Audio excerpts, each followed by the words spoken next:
From Santa Rosa, California to here in Los Angeles and several places in between, marchers are taking to the streets demanding justice for Andy Lopez. Sonoma County deputy and Iraq War veteran Erick Gelhaus shot 13-year-old Andy on October 22nd. Gelhaus claims that he felt threatened by the gun Andy was holding.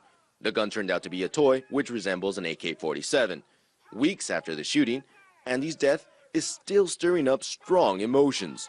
It's unbelievable how this trained officer can just open fire on a young boy.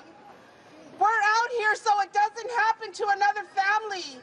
Among the protesters were mothers who lost their children in police shootings. Genevieve Huizar's son, Manuel Diaz, was shot and killed by Anaheim police last year. His death also sparked weeks of protests.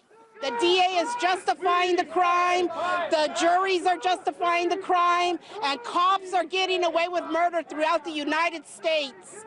Gene Thaxton's son, 31-year-old Michael Naida, was unarmed when he was shot and killed by Southern California police.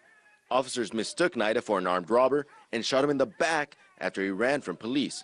The family agreed to a settlement of $4.5 million, but the officer was never criminally charged. And in the case of Andy Lopez, this cop shoot first, ask questions later.